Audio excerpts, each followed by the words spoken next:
दोस्तों, अगर आप ईपीएफओ के पेंशनर हैं या रिटायरमेंट के बाद आराम की जिंदगी की उम्मीद कर रहे हैं, तो ये वीडियो सुनकर आप हैरान रह जाएंगे क्योंकि अभी-अभी पेंशन बढ़ोतरी की सबसे बड़ी खुशखबरी निकल कर आई है, जो आपकी मासिक आमदनी को 3 गुना तक बढ़ा सकती है। लेकिन उसी वक्त 2026 के नए नियमों में हायर पेंशन का पूरा विकल्प हमेशा के लिए गायब कर दिया गया है, जो रिटायरमेंट पर एक तगड़ा झटका है। सुनिए पूरी डिटेल बिना किसी कटौती के, ताकि आप अपना भविष्य सही से प्लान कर सकें। अगर ये अपडेट आपके काम की लगी तो अभी वीडियो को लाइक कर दीजिए, चैनल को सब्सक्राइब कर लीजिए ताकि ऐसी ताज़ा पेंशन खबरें सबसे पहले आपको मिलें। और कमेंट में ज़रूर बताइए कि आपकी मौजूदा पेंशन कितनी है और ये बदलाव आपको कितना फ़ायदा या नुकसान पहुंचा सकता है। साथ ही अपने पेंशनर दोस्तों और फैमिली मेंबर्स के साथ शेयर कर दीजिए ताकि सबको फ़ायदा हो। अब सीधे बात करते हैं कर्मचारी भविष्य निधि संगठन यानी ईपीएफओ के पेंशन धारकों के लिए लंबे समय से चल रही न्यूनतम पेंशन बढ़ाने की मांग अब जाकर पूरी होने की राह पर नजर आ रही है, क्योंकि श्रम पर स्थायी समिति ने अपनी 15वीं रिपोर्ट में साफ सिफारिश कर दी है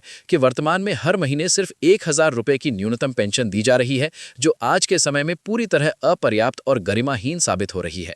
इसलिए इसे बढ़ाने का फैसला लिया जाना चाहिए और माना जा रहा है कि इसे 3 गुना यानी 3000 रुपए प्रति माह तक ले जाया जा सकता है, जिसके लिए वित्त मंत्रालय से अतिरिक्त बजटीय मदद मांगी गई है। सरकार का अनुमान है कि करीब 78 लाख पेंशन भोगी इस फैसले से सीधे जुड़े हैं और अगर पेंशन 3 गुना हो गई तो सरकारी खजाने पर हर साल 1800 करोड़ रुपए से ज्यादा का अतिरिक्त बोझ पड़ सकता है। कांग्रेस ने भी उम्मीद जताई है कि संसदीय समिति की इस रिपोर्ट के बाद सरकार जागेगी और जल्द ही ठोस कदम उठाएगी। हालांकि अंतिम फैसला केंद्रीय कैबिनेट की बैठक में लिया जाएगा और उम्मीद की जा रही है कि आने वाले पूर्ण बजट या उससे पहले ही कोई बड़ी घोषणा पेंशन धारकों के लिए कर दी जाएगी। इसके अलावा सरकार पेंशन की गणना के तरीके में भी बदलाव करने पर विचार कर रही है, जहां औसत वेतन की अवधि को 60 महीने से घटाकर 36 महीने कर दिया जाए, जिससे कर्मचारियों की पेंशन राशि में काफी सुधार देखने को मिलेगा और उनकी रिटायरमेंट लाइफ और मजबूत हो सकेगी। वहीं श्रम संगठनों की तरफ से तो बहुत बड़ी मांग रखी गई है कि न्यूनतम मासिक पेंशन को 1000 से बढ़ाकर 7500 रुपए कर दिया जाए,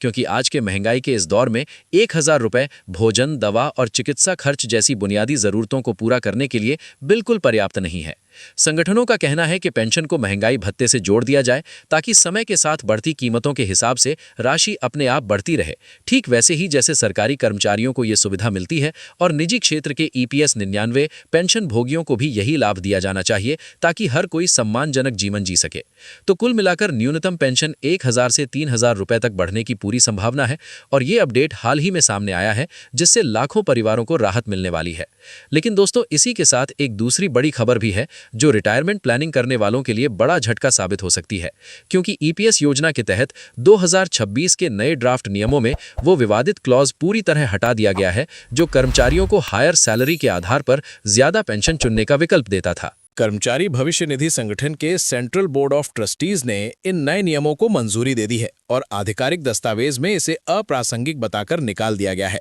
ये बदलाव इसलिए भी अहम है क्योंकि पिछले कई सालों से हायर पेंशन का मुद्दा कर्मचारियों, पेंशनर्स और अदालतों के बीच गर्मागर्म चर्चा का विषय बना हुआ था।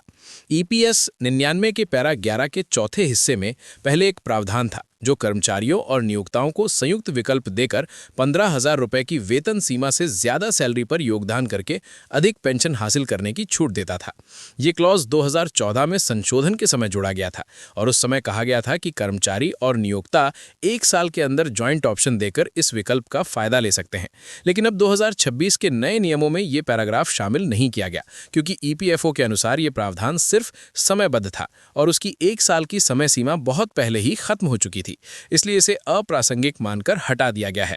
हायर पेंशन को लेकर विवाद तब और बढ़ गया जब कई कर्मचारियों और पेंशनर्स ने शिकायत की कि 2014-15 के दौरान वे इस विकल्प का इस्तेमाल नहीं कर पाए थे। इस मामले में सुप्रीम कोर्ट ने नवंबर 2022 में महत्वपूर्ण फैसला सुनाया और कर्मचारियों को हायर पेंशन के लिए आवेदन करने का एक और मौका देने की अनुमति दे दी। इसके बाद ईपीएफओ ने आवेदन स्वीकार करना शुरू किया और सरकार ने संसद में बताया कि करीब 15,24,000 कर्मचारी और पेंशनर्स ने आवेदन किए थे, जिनमें से लगभग 3,93,000 को डिमांड लेटर जारी किया गया। करीब 2,33,000 लोगों ने राशि जमा कर दी और लगभग 1,24,000 को पीपीओ जारी कर दिया गया। इससे साफ है कि हायर पेंशन का विकल्प लेने के लिए बड़ी संख्या में लोग आगे आए थे। ईपीएफओ लंबे समय से इस विचार का विरोध करता रहा, क्योंकि उसका तर्क था कि ईपीएस योजना का मूल उद्देश्य कम वेतन वाले कर्मचारियों को पेंशन सुरक्षा देना है। अगर हाई सैलरी वालों को भी ज्यादा पेंशन मिलने लगे तो ये कम वेतन वालों के योगदान से हाई सैलरी वालों को फायदा पहुंचाने जैसी स्थिति बन जाएगी। साथ ही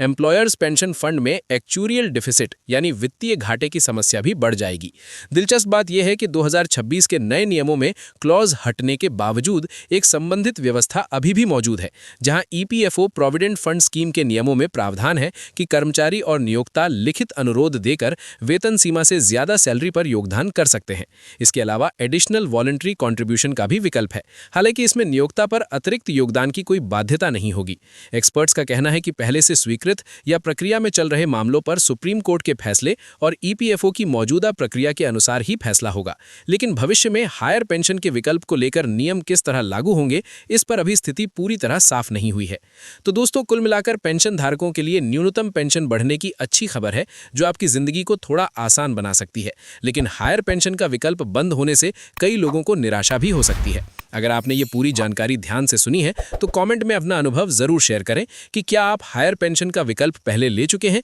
या न्यूनतम पेंशन बढ़ोतरी से कितना फायदा होने वाला है। और हाँ, अगर वीडियो पसंद आई तो लाइक, शेयर और सब्सक्राइब करना बिल्कुल ना भूलें, ताकि अगली बड़ी पेंशन अपडेट भी आपको सबसे पहले मिल सके और आप अपने रिटायरमेंट को पूरी तरह सुरक्षित रख सके।